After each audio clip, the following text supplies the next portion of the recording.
Hello, sweet friends. Today, I'm just going to show you the first part of what you're going to need for the origami project. Origami is the art of paper folding, and typically it's associated with Japanese culture.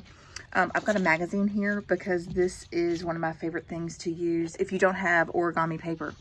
So if you don't have origami paper, one of the attributes of origami paper is it's pretty thin, and magazine pages work perfectly for that. But the trick is you've got to have squares. Well, you can see this is not a square, it's a rectangle. But there's an easy way to make squares.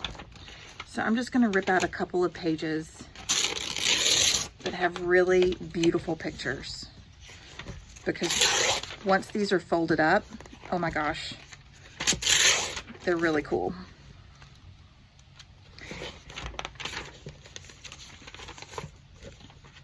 Let's see if I've got one more that I can find. And of course, if you mess one up, who cares, right? No big deal. All right. So you're going to need a pair of scissors, and a ruler is going to be helpful for you. And later on, you'll probably need some glue for the project, but this is just for making the squares. So here's what you're going to do. You're going to take the corner of one of these papers and fold it down so that the top of the paper lines up with the side. And you want to make sure that it looks like it's going to be at a 90-degree angle. Okay. So I left off the yucky part over here. No big deal. And there's two ways to do it.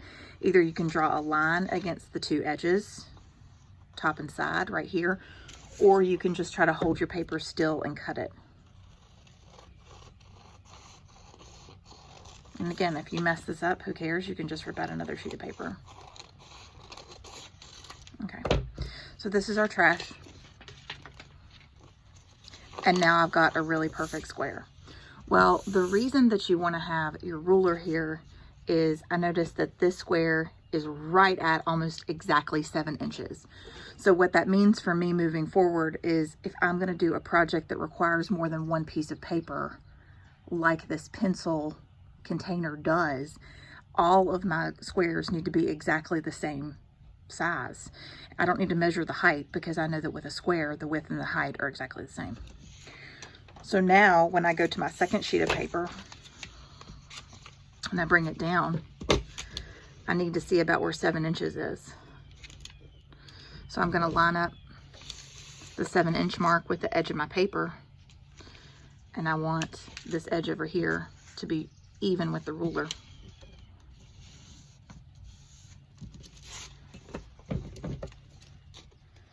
Let's see what that yields.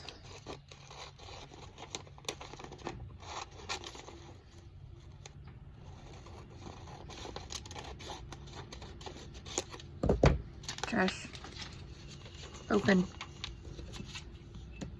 measure, boom. I'm a little bit long, but I think it'll be okay.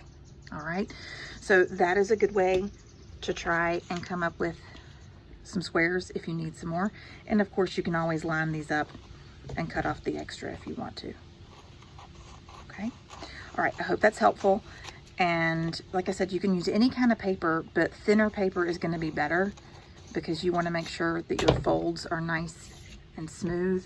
You've got hard creases and your placement is good. So if they say to fold your paper in half, top to bottom, you don't want to just slap it, okay? You want to really line up those edges really, really well. Hold it in place. Crease hard, okay? All right, have fun.